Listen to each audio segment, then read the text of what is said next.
తెలిసిన విధంగా వాళ్ళు ప్రజెంట్ చేసిన ఒక సందర్భం ఉంటుంది. మహాభారతం కావచ్చు, రకరకాల వ్యక్తులు ప్రజెంట్ చేసిన ఒక సందర్భం ఉంటుంది.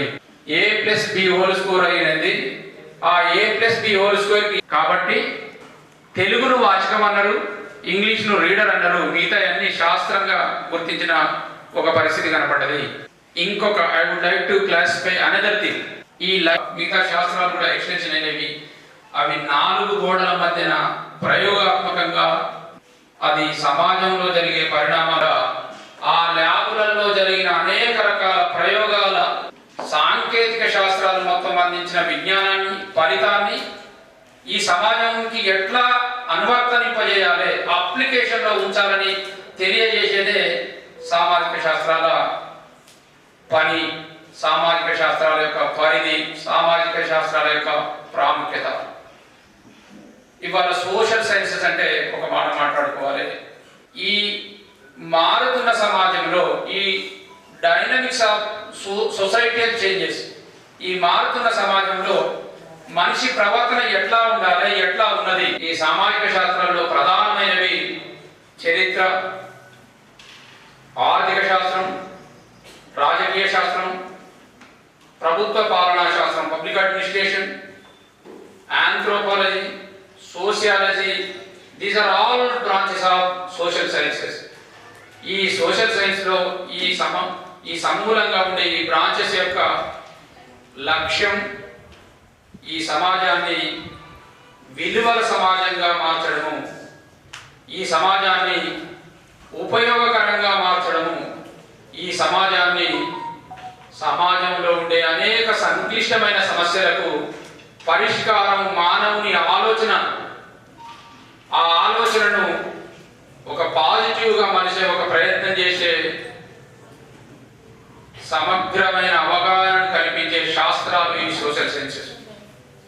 దాంట్లో ప్రధానంగా సోషల్ స్టడీస్లో ప్రధానంగా సోషల్ సైన్స్లో ప్రధానమైనది సోషియో డెవలప్మెంట్, సామాజిక అభివృద్ధి. ఈ సామాజిక అభివృద్ధి అంటే సమాజంలో అన్ని రకాల భిన్న పెడదోరల నుండి ఇవాళ వస్తున్నది. మీ అందరికీ తెలుసు, డార్విన్ క్రమ పరిణామ సిద్ధాంతాన్ని అర్థం చేసుకుంటే, ప్రాచీన నాగరికతను అర్థం చేసుకుంటే, కోటానుకోట్ల సంవత్సరాల మానవ జీవన పరిణామ క్రమం. దయచేసి మీరు అర్థం చేసుకోవాలి బాబు. క్లాస్ వినేటప్పుడు మీరు క్లాస్ వింటలేరంటే నాకు చెప్పొస్తలేదన్నట్టు నేను ఫీల్ అవుతాను. కాబట్టి బహుశా అందరూ కూడా సార్ మీరు వెళ్ళకుండా కూడా క్లాస్ వినాలి, అప్పుడే ఈ క్లాస్ సక్సెస్ అయినట్టు. నేను ఎక్కువ సమయం తీసుకోను, మ్యాక్సిమం నాకు 90 నిమిషాలు అన్నారు. మీరు ప్రారంభం నుండి 90 నిమిషాలు, అంటే ప్రిన్సిపాల్ సార్ మాట్లాడేది కూడా నేను 90 నిమిషాలలో భాగంగానే తీసుకుంటా. ప్రిన్సిపాల్ సార్ మాట్లాడింది మీరు 1-2 ప్రశ్నలు ఏమైనా అనుమానాలు ఉంటే అవి కూడా నేను ఇందులో తీసుకుంటే 90 నిమిషాల కంటే ఎక్కువ క్లాస్ నేను ఎంటర్టైన్ చేయను. కాబట్టి మీరు అర్థం చేసుకొని అనేకమైన సమగ్రమైన అవగాహన కోసం నేను ఒక ప్రయత్నం చేద్దామని మీ ప్రిన్సిపల్, ఈ డిపార్ట్మెంట్స్ ఒక ప్రయత్నం చేస్తున్నవి. దానికి తప్పకుండా నా క్లాస్ ఉపయోగపడుతున్న విశ్వాసంతో నేను ఇక్కడికి రావడం జరిగింది. దాన్ని అట్లనే మీరు పాజిటివ్గా చూడండి. డార్విన్ జీవన పరిణామం దగ్గర ప్రారంభమైతే మనం ఇవాళ ఈ మైక్లో మాట్లాడుతున్నాము. మనం ఈ మైక్లో మాట్లాడడం గొప్ప కాదు. మొన్నటికి మొన్న సునీతా విలియం గగనతలంలో ఉండొచ్చింది. ఎక్కడ డార్విన్ సిద్ధాంతం ప్రారంభమైంది, ఎక్కడ వానరుల నుండి బయటకు వచ్చింది, ఎక్కడ సంచార జీవితం నుంచి జీవనం ప్రారంభమైంది, ఎక్కడి నాగరికతలో అనేకమైన మార్పులు వచ్చినాయి. ఈ నాగరికత మార్పుల గురించి, ఆధునిక మానవుల గురించి మాట్లాడితే ఈ నాగరికత పరిణామ క్రమాన్ని ఒక గంట చలనచిత్రం కనుక చిత్రిస్తే 59 నిమిషాలుగా ఆది మానవుని పరిణామ క్రమమే ఉంటుంది.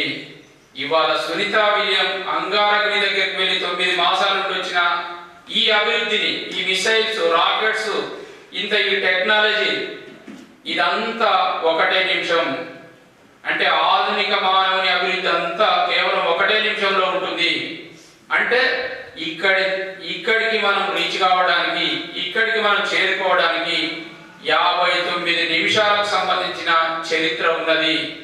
ఆ చరిత్రను కొనసాగింపుగా మనం ఈ అభివృద్ధి, గగనతనంలోకి ఎగిరే అభివృద్ధి, ఇదంతా 1 నిమిషంలో జరిగింది. అంటే అంతకాలం మనం మానవ ఈ ఆకారానికి రావడం, ఈ మేధస్సుకు రావడం, ఈ విజ్ఞానానికి రావడం అంత చరిత్ర ఉన్నది. దాని దగ్గర నేను ఏం వెళ్ళడం లేదు. బహుశా ఆధునిక మానవుని యొక్క ఆవిర్భావం, ఆధునిక మానవుని యొక్క లక్ష్యాలు, ఆధునిక మానవుని యొక్క భవిష్యత్తు దార్శనికతను 1-2 మాటల్లో మనం దర్శించుకోవాల్సిన అవసరం కూడా ఉంటుంది. ప్రధానంగా సోషియాలజీ ఏం చెప్పుద్దంటే మనిషి యొక్క ప్రవర్తన ఎట్లా ఉండాలి. సోషియాలజీ మరొక్క అడుగు ముందుకేసి విద్య, ఆరోగ్యము ఈ పరిస్థితులు తప్పకుండా చర్చిస్తుంటది. ప్రాంతాలు, ఒక ప్రాంతంలో ఒక రకమైన వైవిధ్యం ఉంటుంది, ఇంకో ప్రాంతంలో ఒక రకమైన అభిప్రాయాలు ఉంటుంది, ఒక ప్రాంతంలో ఒక రకమైన భాష ఉంటుంది, ఇంకో ప్రాంతంలో ఇంకో రకమైన కట్టుబాట్లు ఉండవి, ఒక ప్రాంతంలో ఒక రకమైన వస్త్రధారణ ఉంటుంది, ఆర్నమెంట్స్ ఉంటవి, ఇంకో ప్రాంతంలో ఇంకో రకంగా ఉంటున్నాయి. ఇవన్నీ కూడా సోషియాలజీలో డిస్కస్ చేస్తున్న మాట వాస్తవము. ఎట్లా డిస్కస్ చేస్తుంది? ఇది సమాజంలో జరిగే, రోజు రోజుకు జరిగే, క్షణం క్షణానికి జరుగుతున్న మార్పులకు మనిషి ఎట్లా తయారు కావాలి, ఆ పరిస్థితిని ఎట్లా అర్థం చేసుకోవాలనే ఒక పరిస్థితిని ఈ సామాజిక శాస్త్రాల్లో ప్రధానమైనది సోషియాలజీలో డిస్కస్ చేస్తుంటారు. ఇక ఆర్థిక అభివృద్ధి. అసలు ఆర్థిక అభివృద్ధి అంటే ఇది మీకు డిపార్ట్మెంట్ ఆఫ్ ఎకనామిక్స్ లో చాలా స్పష్టంగా చెప్తుంటారు. సప్లై అంటే ఇది, డిమాండ్ అంటే ఇది, ఉత్పత్తి అంటే ఇది, వినియోగం అంటే ఇది, మార్కెట్ అంటే ఇది. ఇక్కడితో ఆగదు. అంతర్జాతీయ ఎగుమతులు ఏంది, అంతర్జాతీయ దిగుమతులు ఏంది, ఉత్పత్తి ఏంది, పెట్టుబడులు ఏంది, పరిశ్రమలు ఏంది, సామాజిక రంగం ఏంది, వ్యవసాయ రంగం ఏంది, ఈ అన్ని రకాలను సమగ్రంగా డిస్కస్ చేస్తున్న ఒక పరిస్థితి కనబడుతుంది.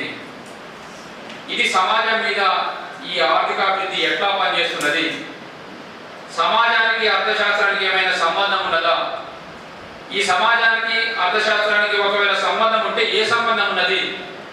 మీ అందరికీ తెలుసు, నిర్మలా సీతారామన్ బడ్జెట్ ప్రవేశపెట్టుకుంటూ అంటుంటది, ఈ గణాంకాలు అనేవి కేవలం వృద్ధికి సంబంధించినవి కావు, ప్రజల ఆకాంక్షలకు ప్రతిరూపంగా ఏర్పాటు చేసే ఈ లెక్కలు అని చెప్పుకుంటది.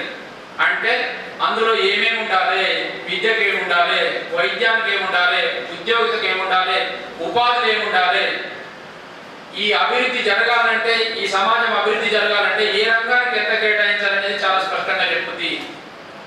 అంటే సామాజిక అభివృద్ధిలో ఆర్థిక శాస్త్రం యొక్క పునాది అక్కడ ప్రారంభమవుతుంది. అక్కడ ప్రారంభమై అక్కడే ఆగదు. అక్కడి నుండి ఎక్కడికి బయలుదేరుతుందంటే ఈ దేశం ప్రపంచ స్థాయిలో వృద్ధిలో ఉండాలంటే ఏం చేయాలి, ప్రపంచ స్థాయితో పోటీ పడాలంటే ఏ రంగాన్ని అభివృద్ధి చేయాలి, ప్రపంచ స్థాయిలో ఉన్నతంగా గొప్పగా జీవన ప్రమాణాలు పెరగాలంటే ఏం చేయాలి, ప్రపంచ స్థాయిలో తలసరి ఆదాయాన్ని అభివృద్ధి చేయాలంటే ఏం చేయాలనేది చాలా స్పష్టంగా చెప్తుంది. మీ అందరికీ తెలుసు, అభివృద్ధి చెందిన దేశాల గురించి చెప్తుంటారు సార్ వాళ్ళు, అభివృద్ధి చెందుతున్న దేశాల గురించి చెప్తుంటారు. బహుశా అభివృద్ధి చెందని దేశాలంటూ ఏమీ లేవు, ఎంతో కొంత అభివృద్ధి చెందినయే. కానీ మూడుగా అంటే ఆధునిక మానవుని జీవనం ప్రారంభమైనప్పుడు అభివృద్ధి చెందని దేశాలుండే, అభివృద్ధి చెందుతున్న దేశాలుండే, అభివృద్ధి చెందిన దేశాలుండే. ఇవాళ ఆ పరిస్థితి లేదు. అభివృద్ధి చెందిన దేశాలున్నవి, అభివృద్ధి చెందుతున్న దేశాలున్నవి. అభివృద్ధి చెందిన దేశం అనగానే మనకు బాగా గుర్తొచ్చేది చెప్పండి, అభివృద్ధి చెందిన దేశం అనగానే వెరీ గుడ్. అభివృద్ధి చెందిన దేశం అనగానే మనందరికీ గుర్తొచ్చేది అమెరికా. నిజానికి అమెరికా అభివృద్ధి చెందిన దేశమే. అమెరికా తర్వాత మరొక దేశం ఏమైందో అభివృద్ధి చెందింది? జపాన్, జర్మనీ, చైనా, ఫ్రాన్స్, ఇవన్నీ కూడా అభివృద్ధి చెందిన దేశాలే. భారతదేశాన్ని ఏమంటాం? అభివృద్ధి చెందుతున్న దేశం, వర్తమాన దేశం రకరకాలుగా పిలిచే ఒక పరిస్థితి కనపడ్డది. అభివృద్ధి చెందిన దేశం అని ఎందుకు అంటున్నాం? అభివృద్ధి చెందిన దేశం అంటే వాళ్ళ యొక్క జీవన ప్రమాణాలు చాలా గొప్పగా ఉంటవి. జీవన ప్రమాణాలు గొప్పగా ఉండడం అంటే జీవన ప్రమాణం గురించి తెలుసుకోవాలి కదా. జీవన ప్రమాణంలో వాళ్ళకి ఆహారం, మంచి ఆహారం, పౌష్టికాహారం ఉండాలి, మంచి విద్య ఉండాలి, మంచి ఆరోగ్యం ఉండాలి, అన్నిటికీ మించి మన ప్రమేయం లేకుండా మంచి వాతావరణం కూడా ఉండాలి. ఇవన్నీ కనుక మనిషికి లభిస్తే అది అభివృద్ధి చెందిన దేశంగా అర్థం చేసుకోవచ్చు. ఈ అన్నిటికీ ఏది మూలంగా ఉంటుంది? ప్రధానంగా ఏమైనా చెప్పగలుగుతారా? మనం ఇక్కడ ఉండాలి, ఇది ఈ వ్యవస్థ నడవాలంటే ప్రధానమైన భూమికి ఏం పోషిస్తుంది? ఎవరైనా చెప్పగలుగుతారా? ఆదాయాలు. ఆదాయాలు అనేది ప్రధానం, ఇన్కమ్ అనేది ప్రధానం. అమెరికాలో సగటు ఆదాయం ఎంత అంటే, పర్ క్యాపిటల్ ఇన్కమ్ ఎంత అంటే $48,000 ఒక్కొక్కరికి. పర్ క్యాపిటల్ ఇన్కమ్ ఎట్లా వస్తుందంటే మొత్తం జాతీయ ఆదాయాన్ని దేంతో భాగం చేస్తాం? దేశ జనాభాతో భాగిస్తూ వచ్చేది పర్ క్యాపిటల్ ఇన్కమ్ అంటాం. అమెరికాలో ఉండే జనాభా కేవలం 31 కోట్లు మాత్రమే. అమెరికా 31 కోట్ల జనాభాతో అమెరికా ఆదాయాన్ని భాగారం చేస్తే per head $48,000 per capital income ఉంటుంది. అమెరికన్ పాపులేషన్ తక్కువ ఉంది, GDP $25 trillion. American GDP $25 trillion. ఇక దాని తర్వాత రెండో స్థానంలో ఉన్న చైనా జీడిపి 18 నుండి $20 ట్రిలియన్. చైనా తలసరి ఆదాయం ఎంత? ఎవరికైనా ఐడియా ఉందా? ఇది చూడాలి మనం అర్థశాస్త్ర విద్యార్థులుగా. తప్పక మనకు కనీసం తలసరి ఆదాయం తీసుకోవాలి. చైనా తలసరి ఆదాయం $12,000 ట్రిలియన్. $12,000 ట్రిలియన్. ఎందుకు ఇంత వ్యత్యాసం ఉన్నది? చైనా జీడిపి కూడా రమారమి $20 ట్రిలియన్ ఉన్నది, కానీ తలసరి ఆదాయం ఎందుకు తక్కువ ఉన్నది? 140 కోట్ల జనాభా భారతదేశం ఉంది. 140 కోట్లకు 150 కోట్లకు మధ్యన ఆదాయం ఎంత? ఎవరైనా చెప్పగలుగుతారా? $2,200 ట్రిలియన్, $2,200 మాత్రమే. $48,000 అమెరికా, $12,000. మన వాళ్ళు ఈ మధ్యన మనం చూస్తున్న పేపర్లో మీరు బాగానే గమనిస్తూ భారతదేశాన్ని అగ్రగామిగా ఉంచుదాం. 2047 అంటే 100 సంవత్సరాల వరకు ఈ గ్లోబ్ పై, ఈ విశ్వంపై, ఈ ప్రపంచంలో అగ్రగామిగా అవుతున్నవి. దాంట్లో సామాజిక శాస్త్రవేత్తలు, పబ్లిక్ అడ్మినిస్ట్రేషన్ శాస్త్రవేత్తలు అందరూ కూడా తీవ్రమైన కృషి చేస్తున్న ఒక సందర్భం కనపడుతున్నది. అందుకోసమే అర్థశాస్త్రాన్ని చాలా గొప్పగా కీర్తించే ఒక రమేష్ గారు తన సంక్షిప్త సమాచారంలో లిబరలైజేషన్, ప్రైవేటైజేషన్, గ్లోబలైజేషన్కి కాస్త ఈ పొలిటికల్ డెవలప్మెంట్ తర్వాత దాని గురించి తర్వాత మాట్లాడదాం. దేశాన్ని ఎక్కడికి తీసుకుపోయినాయి, ఏ పరిస్థితులలో ఈ సంస్కరణలు వచ్చిన అంశం మాట్లాడుకునే కంటే ముందు డార్విన్ గురించి మాట్లాడినాం. ఉత్పత్తి దగ్గర మొదలు పెడితే అనేకమైన మార్పులు వచ్చినట్టు ఒక సమూహంగా ఉండాలి, ఆ సమూహంలో ఒకరు పెద్దవారుగా ఉండాలి, ఒక సమూహాన్ని ఒక ప్రదేశంలో ఏర్పాటు చేసేది ఒక విలేజ్గా ఏర్పాటు చేయాలి. కొన్ని విలేజ్లు కలిపితే అప్పట్లో రకరకాల పేర్లు పెట్టిండ్రు. ఇప్పట్లో అయితే గ్రామం అంటారు, మండలం అంటారు, జిల్లా అంటారు, రాష్ట్రం అంటారు. ఇట్లాంటి ఒక వ్యవస్థ ఉండాలని పొలిటికల్ సైన్స్ డిస్కస్ చేసింది. దానికి ఒక ప్రతినిధి ఉండాలి. ఇక్కడ ఒక ప్రిన్సిపల్ ఉన్నాడు, ఇక్కడ ఒక హెడ్ ఉంటాడు, ఇక్కడ ఒక ప్రొఫెసర్ ఉంటాడు, ఇక్కడ ఒక లెక్చరర్ ఉంటాడు. గ్రామంలో కూడా పరిపాలన చేయడానికి, మీకు సకల సౌకర్యాలు అందించడానికి ఒక సేవకునిగా ఉండే ఒక వ్యవస్థ ఎస్టాబ్లిష్ కావాలని తెలియజేసేది రాజనీతి శాస్త్రం, పొలిటికల్ సైన్స్ చెప్పుద్ది.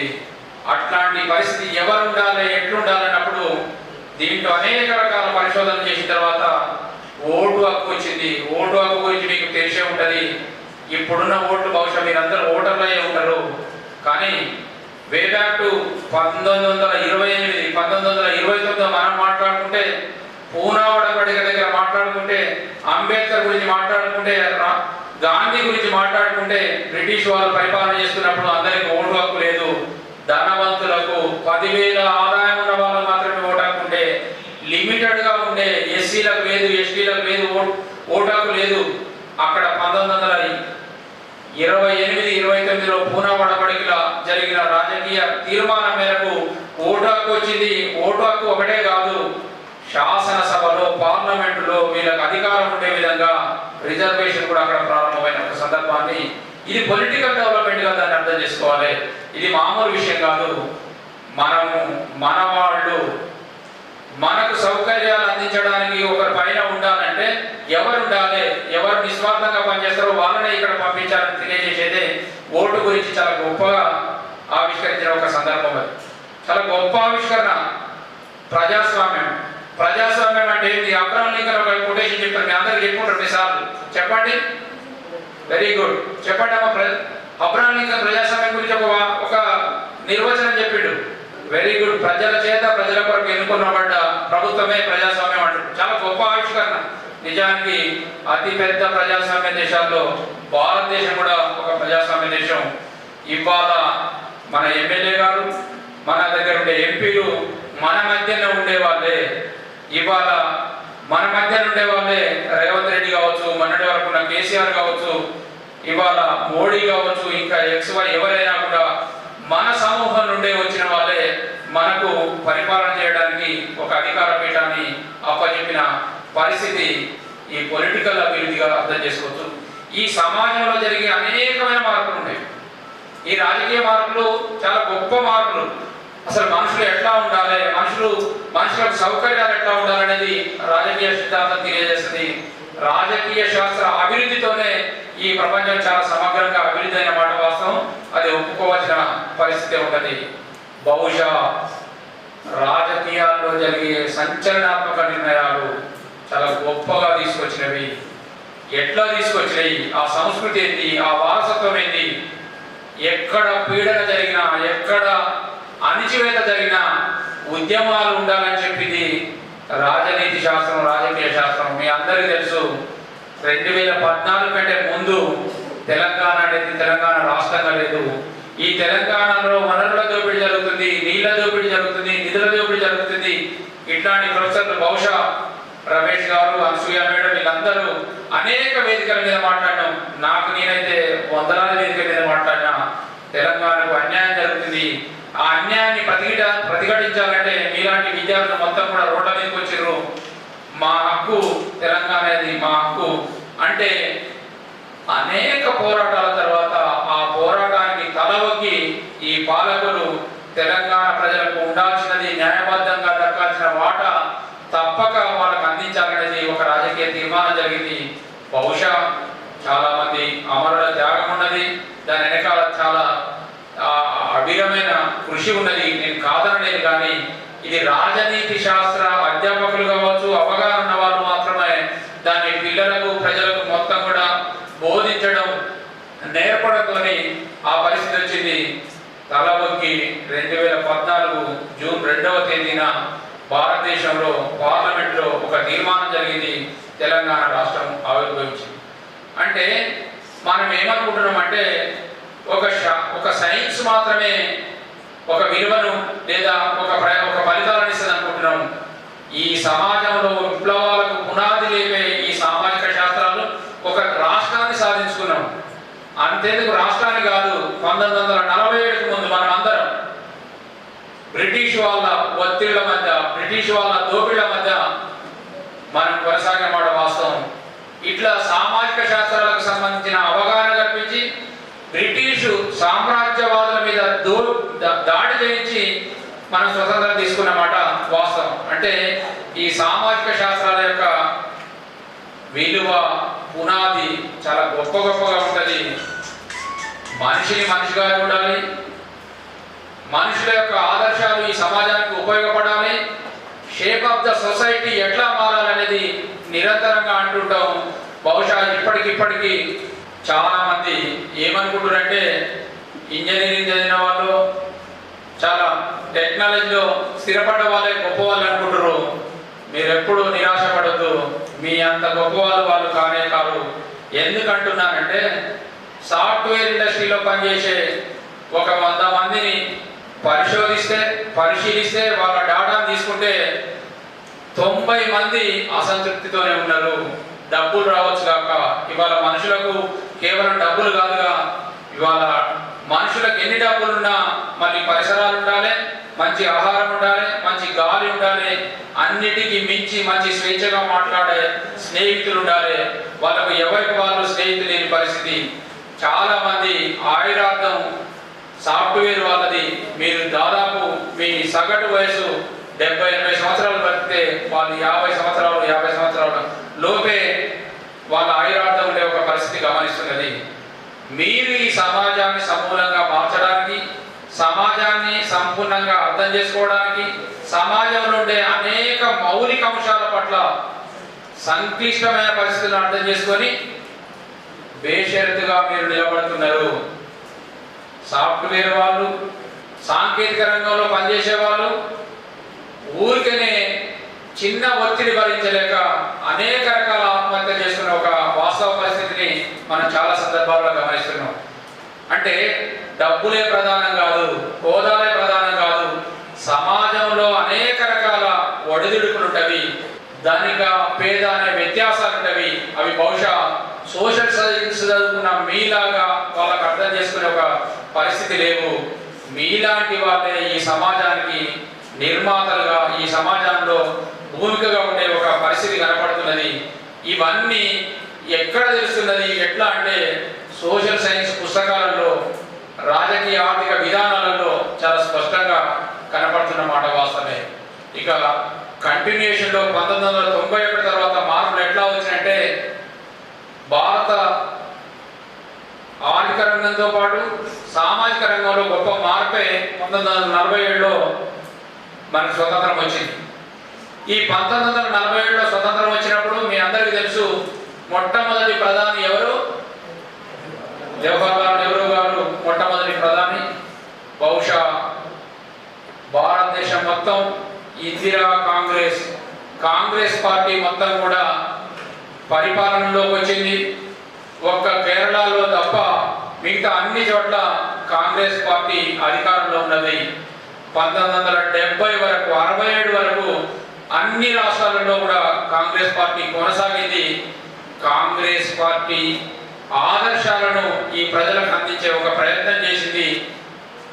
భారతదేశం బ్రిటిష్ వాళ్ళ నుండి బయటకు వచ్చినప్పుడు విపరీతమైన పేదరికం, ఆహార ధాన్యాల కొరత, నిరుద్యోగం, ఆకలి చావులు, ఇవన్నీ అడ్రస్ చేయడానికి రకరకాల ప్రయత్నాలు జరిగిన మాట వాస్తవము. అందులో రాజకీయ నాయకులు ఉన్నారు, ఇంటలెక్చువల్స్ ఉన్నారు, వీళ్ళందరూ ఉన్నారు. వీళ్ళందరితో పాటు సమాజాన్ని సమూలంగా మార్చడానికి సంఘ సంస్కర్తలు ఉన్నారు. అందరితో పాటు 1967-70 వరకు ఒక ప్రయత్నం జరిగింది. 70లో కొంత మార్పు జరిగింది. దాదాపు 22-23 సంవత్సరాలలో ప్రజలు కాంగ్రెస్ పార్టీ విధానాల పట్ల కాస్త వ్యతిరేకత రావడంతో బెంగాల్లో, కేరళలో, త్రిపురలో కమ్యూనిస్ట్ పార్టీ నాయకత్వంలో పార్టీలు మారినాయి. మిగతా అన్ని చోట్ల కాంగ్రెస్ పార్టీ అధికారంలోకి వచ్చిన మాట అర్థం చేసుకోవాలి. అప్పుడు కొంత మార్పు తీసుకురావాలి. ఈ పేదరికం నిర్మూలించాలంటే మీరు 1974-75లో చూడండి, 6వ పంచవర్ష ప్రణాళిక, 7వ పంచవర్ష ప్రణాళికలో చాలా స్పష్టంగా పేదరిక నిర్మూలనకు చర్యలు తీసుకోవాలని ఇందిరాగాంధీ నాయకత్వంలో గరీబీ హఠావో అనే ఉద్యమాన్ని తీసుకొచ్చింది. అక్కడ అంటే ఈ సమాజంలో మౌలికమైన మార్పు తీసుకురావాలి. సమాజంలో మౌలికమైన మార్పు తీసుకురావాలంటే ఆర్థిక విధానాలలో, రాజకీయ విధానాలలో గొప్ప మార్పు తీసుకురావాలనుకున్నారు. బహుశా ఆ క్రమంలో వచ్చింది. 1975లో వచ్చిన తర్వాత 1980లో రాజీవ్ గాంధీ వచ్చేసారు. రాజీవ్ గాంధీ భారతదేశాన్ని ఆర్గనైజ్ చేయాలంటే, మిత్రులారా వినండి, బ్యాక్ బెంచ్ ప్రధానంగా ఇక్కడ నుండి వినాలి. 1991 ఆర్థిక సంస్కరణలు ఎందుకు వచ్చినాయంటే, రాజీవ్ గాంధీ అంతర్జాతీయంగా సుంకాలను ఎట్లా ఓన్ చేసుకోవాలి, అంతర్జాతీయంగా సుంకాలను ఎట్లా మా భారతదేశానికి ఎక్కువ చేసుకోవాలి, భారతదేశాన్ని ఎట్లా అంతర్జాతీయంగా నిలబడాలని ఒక ప్రయత్నం చేసిన క్రమంలో దిగుమతి సుంకాలను తగ్గియడం జరిగింది. దిగుమతి సుంకాలను తగ్గియడం అంటే ఎగుమతి చేసే దేశాలకు లాభం జరుగుతుంది, దిగుమతి చేసుకునే దేశాలకు కొంత లాభం నష్టం జరిగే ఒక పరిస్థితి కనపడింది. బహుశా ఇన్ కంటిన్యూషన్ 1991లో భారత ఆర్థిక వ్యవస్థ చాలా సంక్షోభంలో ఉన్నది. భారత ఆర్థిక వ్యవస్థ సంక్షోభంలో ఉన్నది. ఎన్నికలు జరిగినవి 242 స్థానాలతో కాంగ్రెస్ పార్టీ అధికారంలోకి వచ్చింది. 542 పార్లమెంటు స్థానాలుంటే 242 స్థానాలు, కనీసం 274 స్థానాలు ఉంటే తప్ప మెజారిటీ అధికారంలో ఉండే పరిస్థితి లేదు. ఇవాళ బహుశా మోడీ ప్రభుత్వానికి 242 ఉన్నవి. అక్కడి నుండి బీహార్ గవర్నమెంట్ను, ఆంధ్రప్రదేశ్ గవర్నమెంట్లో ఉండే ఎంపీల సంఖ్యతోని 279 వరకు పెంచుకొని ఇవాళ మోడీ గవర్నమెంట్ అధికారంలో కొనసాగుతున్నది.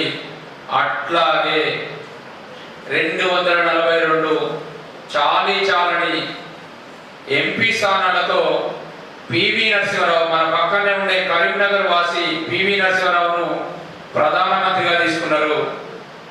చాలా సంక్షోభ క్రమంలో భారతదేశం ఉన్నది. విపరీతమైన దరిద్రం, విపరీతమైన నిరుద్యోగం, విపరీతమైన పేదరికం, ఎగుమతి దిగుమతుల సంక్షోభం, లేచే పరిస్థితి లేదు. 1992లో 91, 92లో ఈ భారతదేశాన్ని సమూలంగా మార్చాలి అంటే ఎన్ని మాట్లాడుకున్నా ఆర్థికంగా బలపడకుండా మనం ఏం చేసే పరిస్థితి లేదు. కాబట్టి ఆర్థిక వ్యవస్థను బలంగా తీసుకురావాలి. చాలా థ్యాంక్ చెప్పాలి. ఎందుకంటే ఇటీవల మార్పును 1991లో జరిగిన నూతన ఆర్థిక సంస్కరణల గురించి మాట్లాడితే తప్ప ఈ సమాజంలో ఆర్థిక వ్యవస్థలో, రాజకీయ వ్యవస్థలో మనం జరిగే మార్పులను మనము అర్థం చేయించడం కష్టమవుతుంది. కాబట్టి 1991లో పివి నరసింహారావు ప్రభుత్వంలోకి రాగానే తన మంత్రివర్గాన్ని ఏర్పాటు చేసుకోవాలనుకున్నారు. బహుశా ఐజీ పటేల్ అనే అతను చాలా గొప్ప ఆర్థికవేత్త, అతను ఆర్థిక మంత్రిగా పెట్టుకోవాలనుకున్నారు. కానీ ఆర్థిక మంత్రి ఐజీ పటేల్ పెట్టుకోవాలని ఆల్మోస్ట్ ఆల్ పివి నరసింహారావు ఒక అవగాహనకు వచ్చి మాట్లాడుకుంటున్న క్రమంలో మనకంటూ ఒకటి ప్రపంచ బ్యాంక్ ఉంటుంది, మనకంటూ ఒక IMF ఉంటుంది. IMF యొక్క సలహాలు, సూచనలు భారతదేశంలోకి రావాలి, ప్రపంచ బ్యాంక్ యొక్క సూచనలు భారతదేశంలోకి రావాలి అంటే తప్పక వాళ్ళ యొక్క ఆదేశాలను శిరస వహించాల్సిన అవసరం ఉంది. కాబట్టి ప్రపంచ బ్యాంకుతో నిరంతరం కొనసాగుతూ, IMFతో నిరంతరం కొనసాగుతున్న ఒక గొప్ప మహోన్నతమైన వ్యక్తి మన్మోహన్ సింగ్ అయితే మీ దేశానికి ఆర్థిక మంత్రిగా బాగా రాణిస్తారని వాళ్ళు సిఫారసు చేయడంతో ఐజీ పటేల్కి ఇంత రాజకీయ అనుభవం ఉన్నప్పటికీ, ఆర్థికవేత్త అయినప్పటికీ ప్రపంచ బ్యాంకు సిఫారసు చేసిన మన్మోహన్ సింగ్ ని ఆ రోజు ఆర్థిక మంత్రిగా పివి నరసింహారావు గారు పెట్టుకోవడం జరిగింది. బహుశా జూన్ మొదటి వారంలో 1992లో పివి నరసింహారావు ప్రభుత్వంలో మన్మోహన్ సింగ్ గారు ఆర్థిక మంత్రిగా ఉండి రూపాయల విలువను తగ్గియడం ఒక చర్య. రూపాయి విలువను తగ్గియడం అనంటే మీకు అర్థం చేసుకోవాల్సింది ఏంటంటే రూపాయి విలువ తగ్గితే మనదేం పోతుంది అని అనుకుంటాం. రూపాయి విలువ తగ్గడం అనంటే 100 రూపాయలు ఒక వస్తువును అంతర్జాతీయ మార్కెట్లో గతంలో 100 రూపాయలకు ఇచ్చేది. ఇప్పుడు రూపాయి విలువను 50 తగ్గిస్తే 200 చెల్లించాల్సి వస్తుంది. రూపాయి విలువ తగ్గడం అంటే అక్కడ ఎలాంటి మార్పులు ఉండవు, కానీ మనం చెల్లించేది మాత్రం పెరిగే ఒక పరిస్థితి. అట్లా రూపాయి విలువను తగ్గించిండు. రూపాయి విలువను తగ్గియడం వల్ల అంతర్జాతీయంగా వచ్చే లాభాలు ఏంటంటే గతంలో మన దేశానికి ఒక వస్తువును ఎగుమతి చేస్తే 100 రూపాయలు ఇచ్చే బదులు 200 రూపాయలు ఇచ్చే ఒక పరిస్థితి కల్పిస్తాడు. దాన్ని రూపాయి విలువ తగ్గియడం వల్ల మనకు నష్టం జరుగుతుంది. అంతర్జాతీయంగా ఎగుమతి దేశాలకు లాభం జరుగుతుంది. దాంతో పాటు చాలా గొప్ప నిర్ణయం తీసుకున్నారు. Liberalisation, privatisation, globalisation. లిబరలైజేషన్ అంటే ఏంటంటే ఎవరైనా భారతదేశంలో పెట్టుబడులు పెట్టుకోవచ్చును. ఎవరైనా అంటే భారతదేశంతో పాటు ప్రపంచంలో 208 దేశాలు ఉన్నవి. ఈ 208 దేశాలలో ఎవరైనా పెట్టుబడులు పెట్టొచ్చు. ఎవరైనా పెట్టుబడులు పెట్టడానికి వచ్చిన వాళ్లకు ఇన్ఫ్రాస్ట్రక్చర్ ఫెసిలిటీస్ ఇవ్వడానికి భారతదేశంలో ఒక తీర్మానం జరిగింది. మీరు రండి, మేము భూమి ఇస్తాం, నీళ్ళు ఇస్తాం, పవర్ ఇస్తాం, మార్కెటింగ్ ఫెసిలిటీస్ అన్ని ఇస్తామని ఒక అగ్రిమెంట్ జరిగింది. అది లిబరలైజేషన్, ప్రైవేటైజేషన్. అప్పటిదాకా ప్రభుత్వ రంగంలో కొనసాగుతున్న అనేక రకాల పరిశ్రమలను, ప్రభుత్వ రంగంతో పనిచేస్తున్న వాటిని ప్రైవేట్ వాళ్ళకు అప్పచెప్తాం, మీరు కొనుగోలు చేయండి, కొనసాగించండి. మీ అందరికీ తెలుసు, ఐడిబిఎల్ లాంటి ఒక సంస్థలు, బిహెచ్ఎల్ లాంటి సంస్థలు, దాదాపు 540 ప్రభుత్వ రంగ సంస్థలు మొత్తం కూడా ప్రైవేట్ పరం చేసిన ఒక పరిస్థితి వాళ్ళ ఉన్నది. ఇక గ్లోబలైజేషన్, ఈ ప్రపంచ మార్కెట్లో ఎవరైనా రావచ్చు, ఎవరైనా ఎక్కడికి పోవచ్చు, పెట్టుబడులు పెట్టవచ్చు, ఉత్పత్తులు చేసుకోవచ్చు. మొత్తంగా భారతదేశాన్ని ఒక వైజ్ఞానిక ప్రదర్శనకు అమ్మజొప్పడానికి ప్రయత్నం జరిగింది. ప్రపంచ దేశాలు మొత్తం కూడా విస్తృతంగా కట్టలు తెచ్చుకొని పెట్టుబడుల కోసం భారతదేశం మీద ఎగబడ్డవి. ప్రపంచంలో ఉండే అన్ని దేశాలు, చిన్న చిన్న దేశాలు అన్ని కూడా భారతదేశంలో పెట్టుబడులు పెట్టినాయి. ఆ పెట్టుబడులతో మన దేశంలో, భారతదేశంలో ఉద్యోగిత పెరిగింది, ఉపాధి అవకాశాలు పెరిగినవి. ఆ లాభాలతో మొత్తం సంక్లిష్టంగా ఉండే భారతదేశం కాస్త 1995-96 వచ్చేసరికి కొన్ని విలువలు, కొంత ఆర్థిక విలువలు పెంచుకోవడం జరిగిన మాట వాస్తవం. బహుశా 1991లో ఆ నిర్ణయం తీసుకొని ఉండకపోతే భారతదేశ ముఖ చిత్రం ఇట్లా ఉండకపోయి ఉండేదనేది అనేక మంది ఆర్థికవేత్తలు రాస్తున్నమాట. దాన్ని అర్థం చేసుకోవచ్చు. రమేష్ అన్న మాట్లాడుకుంటే ఏమన్నారు, సామాజిక శాస్త్రం అనేది ఒక డైనమిక్స్ ఉంటుంది. ఈ డైనమిక్స్ అంటే ఇంకొక మాట నేను చెప్పి, నేను మీకు ఇచ్చిన మాట ప్రకారం నా సమయం కూడా అయిపోయింది, నేను విడ్రా అయ్యే ఒక ప్రయత్నం చేస్తా.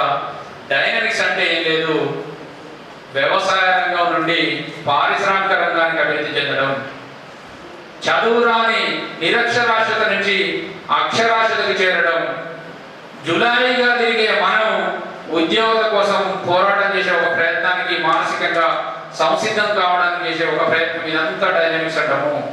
బహుశా ఈ సమాజంలో అనేక రకాల మౌలిక అంశాలు ఇవాళ మనకు కనపడుతున్నవి. ఈ సామాజిక శాస్త్రాలు అధ్యయనం చేసే విద్యార్థులు, బోధించే అధ్యాపకులు గుర్తింపు లేదు, అవకాశాలు తగ్గుతున్నాయనే ఒక పరిస్థితి కనపడుతున్నది. కానీ ఎప్పటికీ ఈ అవకాశాలు తగ్గే ఒక పరిస్థితి ఉండదు. అవకాశాలను మనమే సృష్టించుకోవాలి, అవకాశాల కోసం మనమే ప్రయత్నం చేయాలి. మీకు ఒక మాట చెప్పి నేను విడ్రా అయితే, ఊబర్, ఓలో అనేది 2 సాఫ్ట్వేర్ కంపెనీకి సంబంధించినవి. అవి దాని వెనకాల మీరు ఒకసారి గూగుల్లోకి వెళ్ళి సెర్చ్ చేయండి. ఒక్క పైసా ఖర్చు పెట్టకుండా లక్షల కార్లకు ఓనర్ అయ్యిండు ఓలా అధినేత. ఒక్క పైసా ఖర్చు పెట్టకుండా లక్షల కార్లకు ఓనర్ అయ్యిండు ఊబర్ అధినేత.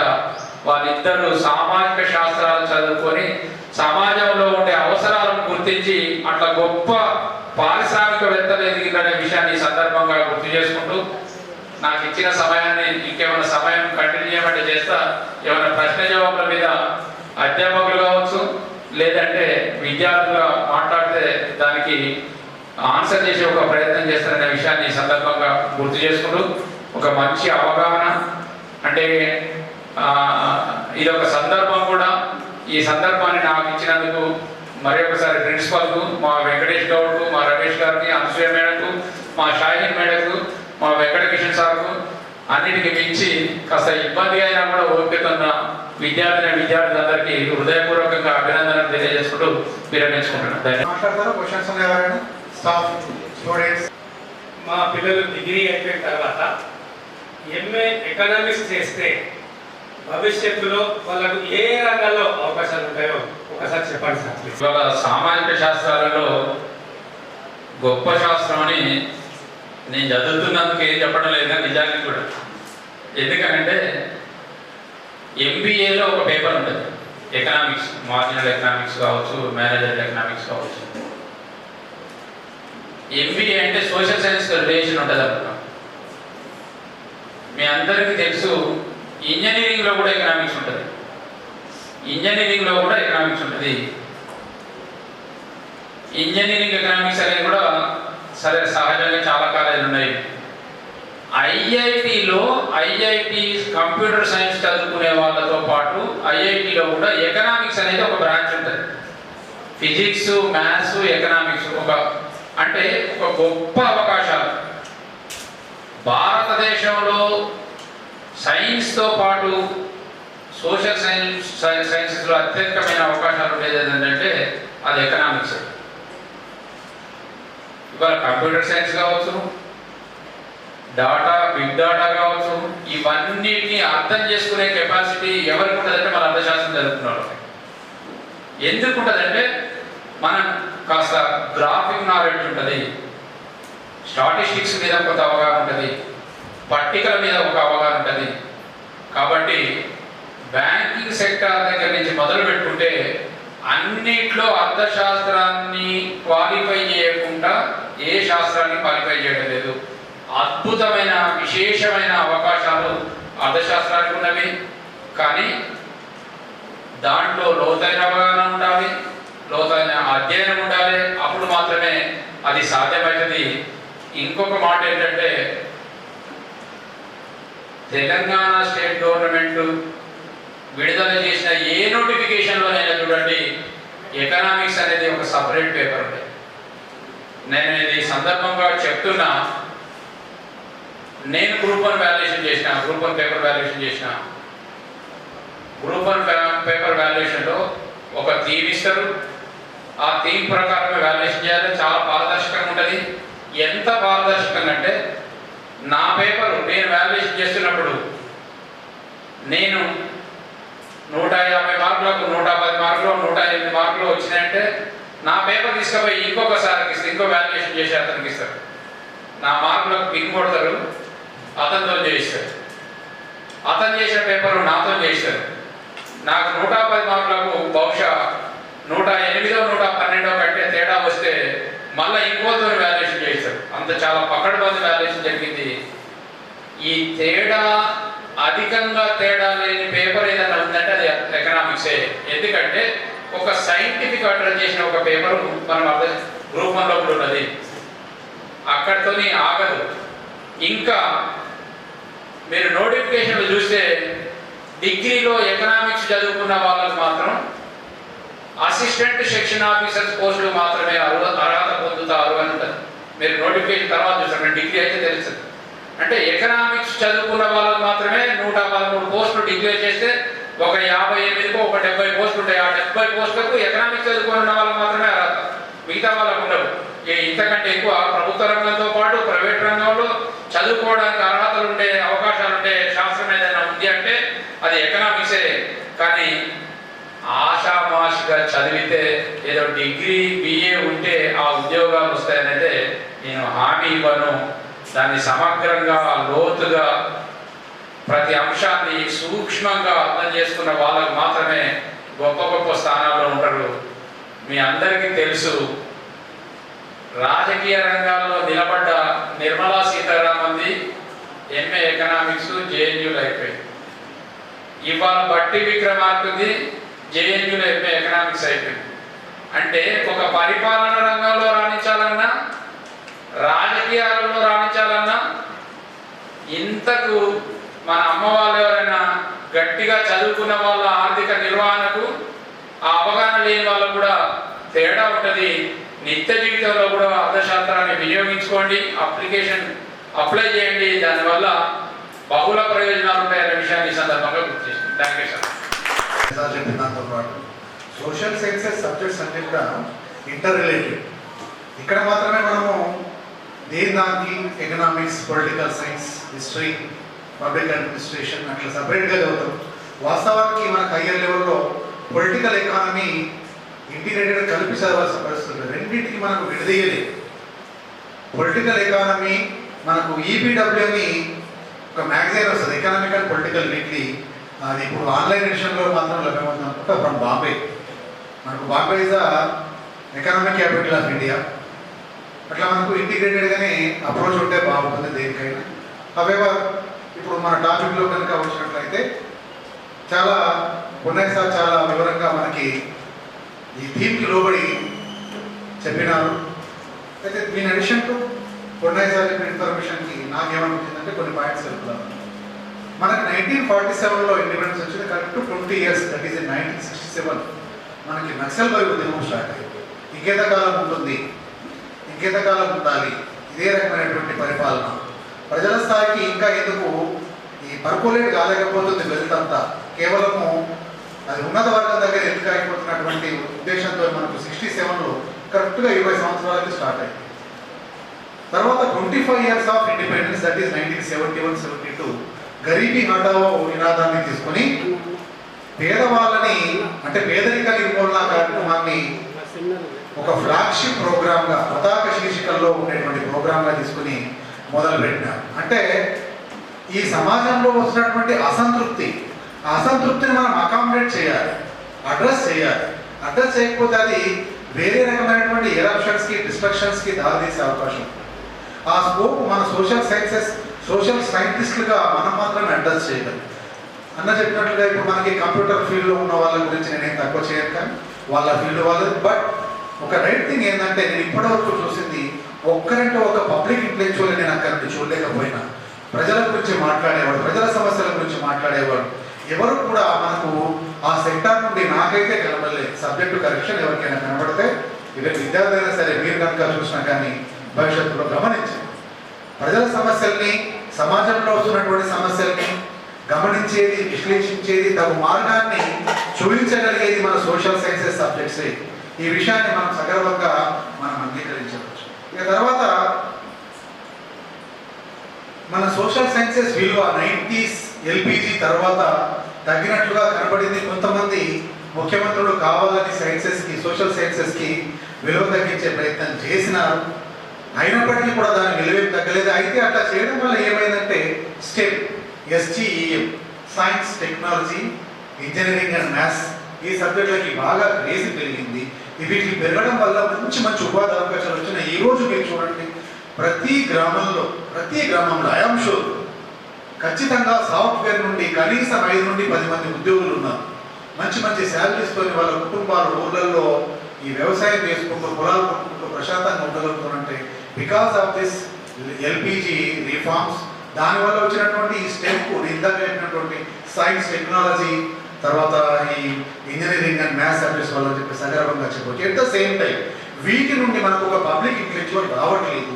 ఆ పబ్లిక్ ఇంటెలెక్చువల్ రావాల్సింది మన సోషల్ సైన్సెస్ ఉంటే సమాజంలో వస్తున్నటువంటి మార్పులను అవగాహన చేసుకొని వాటికి సరిపడా ఏమంటారు మార్గనిర్దేశనం చేయగలిగేది సోషల్ సైన్సెస్ వల్లే. ఎప్పుడైనా ఇది ఏమంటారు సార్వత్రిక సత్యం, యూనివర్సల్ ట్రూత్స్, నిత్య సత్యం అని చెప్పేసి చెప్పవచ్చు. అయితే మన తెలంగాణ ఉద్యమాన్ని కూడా దీంట్లో కలుపుకుంటే మణిదశ ఉద్యమం స్టార్ట్ అయింది కూడా మనకి రీఫార్మ్స్ తర్వాతనే. ఎప్పుడైతే ఈ రీఫార్మ్స్ వచ్చినాయో నా అండర్స్టాండ్ చెప్తారన్నా, మీరు పెద్దలు ఎకనామిక్స్ ప్రొఫెసర్స్, తప్పుంటే నాకు చెప్పండి, క్షమించి చెప్పండి, పర్వాలేదు. సంపద కేంద్రీకరణ బాగా జరిగింది. సంపద కేంద్రీకరణ జరుగుతూ ఎంత పోయిందంటే ఒక ప్రాంతం నుండి వచ్చినటువంటి కొన్ని కులాల వాళ్ళకి చెందిన మాత్రమే మొత్తం రాష్ట్ర వ్యాప్తంగా ఉన్న వనరుల్ని తమ గుప్పెట్లో పెట్టుకుని అసలు తెలంగాణ అనే పదాన్ని ఉచ్చరించకుండా చేసేటువంటి కుట్రలు జరిగినాయి. నిషేధం అఫీషియల్గా అసెంబ్లీలో స్పీకర్ గారు రూలింగ్ ఇచ్చినటువంటి పరిస్థితి ఉండింది. అటువంటి పరిస్థితుల్లో దానికి మళ్ళీ విరుగుడుగా ఎంత అణచివేత ఉంటే అంతే బలంగా తిరుగుబడే ధోరణి ఉంటుందనేది చరిత్ర చెప్తున్న సత్యం. మన తెలంగాణ నేలలో ఆ మూలాలు చాలా బలంగా ఉన్న విషయం కూడా వాస్తవికం. ఎందుకంటే మధ్యయుగాల నాటి నిజాం భూస్వామ్య పాలనని భయంకరంగా భరించి తిరగబడేటువంటి సాయుధ పోరాట చరిత్ర మనకున్నది.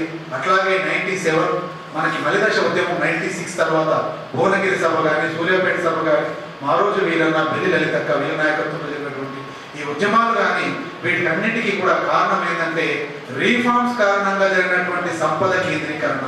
ఆ సంపద కేంద్రీకరణ ప్రాంతం దాటి వెళ్ళిపోతా ఉన్నది వనరులన్నీ. ఎప్పుడైనా సరే పరాయీకరణ జరిగినప్పుడు సంపద తరలిపోదాం ఐడెంటిటీ. దానికోసం జరిగే పోరాటంలో మన సోషల్ సైన్సెస్ అధ్యాపకులు, ప్రొఫెసర్లు, విద్యార్థులు చాలా కీలక పాత్ర పోషించి ఈరోజు మనకు రాష్ట్రాన్ని మనం ఏర్పాటు చేసుకున్నాం. అయితే అట్లా సంపద కేంద్రీకరణ జరిగింది. సోషల్ సైన్సెస్ వీక్ అయిపోయి సోషల్ సైన్సెస్ సబ్జెక్ట్స్ చదవకుండా అయిపోవడం వల్ల వాట్సాప్ యూనివర్సిటీస్లో ఈ రోజున మీకు పుంఖాలుగా అబద్ధాలు అబద్ధాలు అబద్ధాలు అబద్ధాలు అన్ని అబద్ధాలే. సోషల్ సైన్సెస్లో ఎక్కడ కూడా మీకు మ్యాచ్ కాదు, హిస్టరీలో మీకు ఎక్కడా మ్యాచ్ కాదు, ఎకనమీలో మీకు ఎక్కడా మ్యాచ్ కాదు. అటువంటి అబద్ధాలు చెప్పి వ్యవస్థను తమకు అనుకూలంగా మార్చుకునే శక్తులు బలంగా పనిచేస్తూ ఉంటాయి. వాటికి విరుగుడు ఇవ్వగలిగేది మన సోషల్ సైన్సెస్ విద్యార్థులు మాత్రమే. దీన్ని దృష్టిలో పెట్టుకుని మనమేమీ తక్కువ కాదు, మన స్థాయిలో మనము సమాజంలో అద్భుతమైన కాంట్రిబ్యూషన్ మనం ఇవ్వగలం. మీకు చెప్తాను, మనకి ఎవరు మన ప్రధాని జవహర్లాల్ నెహ్రూ ఒక హిస్టరీ స్టూడెంట్, ఒక హిస్టారియన్, మనం మర్చిపోవద్దు. ఇప్పుడు చెప్పినటువంటి ఆర్థిక మంత్రులందరూ కూడా ఎకనామిక్స్ వాళ్ళు, తర్వాత పొలిటికల్ సైన్స్ చేసిన వాళ్ళు చాలా మంది ఉన్నారు, మంత్రులుగా ఉన్నారు, ముఖ్యమంత్రులుగా ఉన్న వాళ్ళు ఉన్నారు, ప్రధానమంత్రులుగా చేసిన వాళ్ళు ఉన్నారు. కాబట్టి మన సోషల్ సైన్సెస్ నుండి అపారమైనటువంటి మేధస్సు ప్రపంచాన్ని ఏలాలి, మనం ఎట్లా బతికిన, మన పూర్వీకులు ఎట్లా బతికిండ్రు, మనం ఎట్లెందుకున్నాం అనేటువంటి ప్రశ్నించుకునే తత్వము మనకే ఉంటుంది. ఆ బాధ్యత కూడా మనదే, అది మనం స్వీకరించినాడు. సోషల్ సైన్సెస్ సబ్జెక్ట్ నిజమైన న్యాయదత్వం ఆశిస్తున్నాను. ఇప్పుడు ఈ సందర్భాన్ని పురస్కరించుకొని మన విద్యార్థులు చాలా ఓపికగా, అయితే ముఖ్యంగా మన వెహికల్స్ను సర్వీసింగ్ చేస్తాం. మన బైక్స్ ఉన్నాయంటే సర్వీసింగ్ చేయిస్తాము, మన కార్స్ ఉన్నాయంటే సర్వీసింగ్ చేయిస్తాం. మరి మనిషికి సర్వీసింగ్ అనేది ఏ రకంగా చేయించాలి అనేది మనం తెలుసుకుందాం. నిజంగా మనిషికి కూడా సర్వీసింగ్ చేయించాల్సిన అవసరం ఉంటుంది. నేడు టోకోలుగా మన రమేష్ చెప్పినట్టుగా ఈరోజు సోషల్ మీడియా ఏ రకంగా మనం ప్రభావితం చేస్తుందో మనందరూ తెలిసినటువంటి మీ అందరికి తెలుసు. నిజంగా అక్కడ వాస్తవంగా తెలియదు, అసలు రియలా అబద్ధమా ఏది తెలియదు. నిజంగా మొన్ననే మన కాలేజ్ మీ పేరుల పార్టీ చూసిన రోజు మన ఆర్ట్స్ విద్యార్థులను చూస్తే నిజంగా అసలు ఇప్పటి వరకు ఈరోజు మన వన్ డే వర్క్షాప్ ఏం చెప్తుందంటే మన సైన్స్కు మనం ఏ మాత్రం తీసుకోని విధంగా మన సోషల్ ఆర్ట్స్ అనేది కూడా చాలా అన్నిటికంటే గొప్ప అనేదే ఈరోజు మనం అందరం, అంటే మన ఆర్ట్స్ను తక్కువ చేసి చూడకుండా ఉండడం కోసం.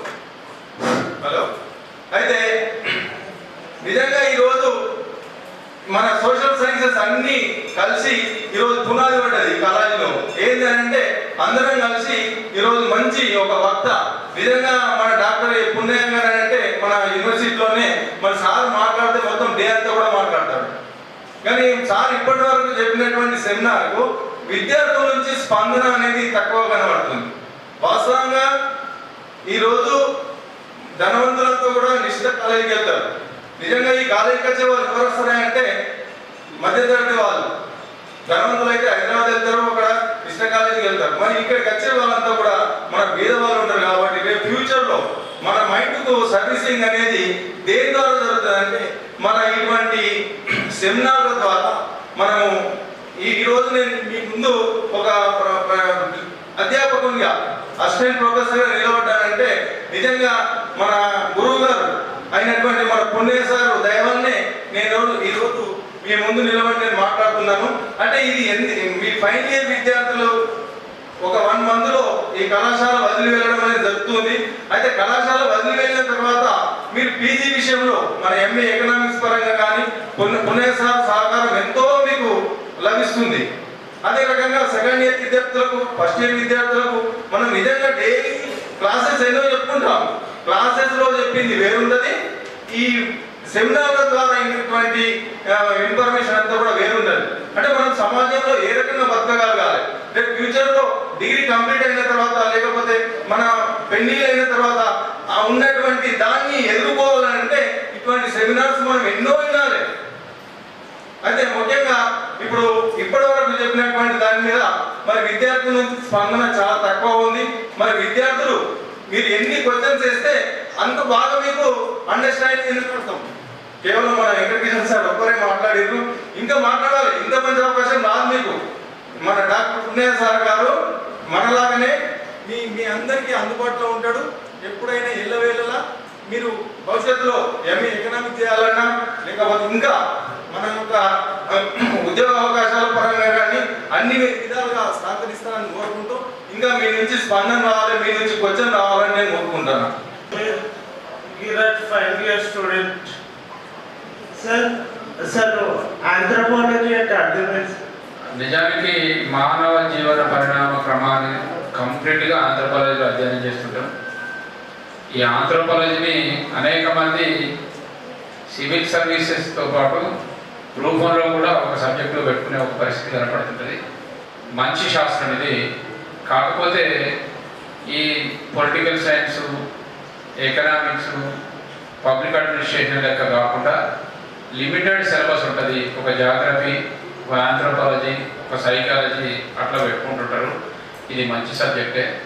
దీన్ని అధ్యయనం చేయడానికి ఒక డిగ్రీలో ఒక కోర్సుగా చదవాల్సిన పరిస్థితి లేదు కాబట్టి, ఒక లిమిటెడ్గా ఉంటుంది కాబట్టి దాన్ని అట్నే కంటిన్యూ చేస్తుంటారు.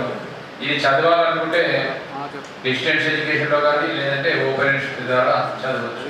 మంచి క్వశ్చన్ ఇది, మంచి ఉపయోగపడే సబ్జెక్ట్. ఈరోజు గిరిరాజ్ కాలేజ్లో సోషల్ సైన్సెస్ డిపార్ట్మెంట్ తరఫున సోషల్ సైన్సెస్ విద్యార్థులకి వర్క్షాప్ నిర్వహించడం జరిగింది.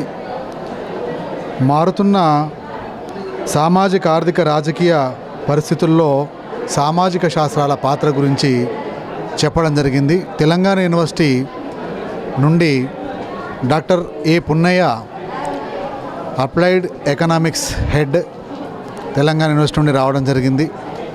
ఈ కార్యక్రమంలో 100కు పైగా విద్యార్థులు పాల్గొని వారు ఇచ్చినటువంటి వివరాల్ని తీసుకుని తమ చుట్టూ జరుగుతున్నటువంటి సమాజాన్ని అర్థం చేసుకోవడంలో దోహదపడుతున్నటువంటి ఉద్దేశంతో ఈ కార్యక్రమాన్ని నిర్వహించడం జరిగింది.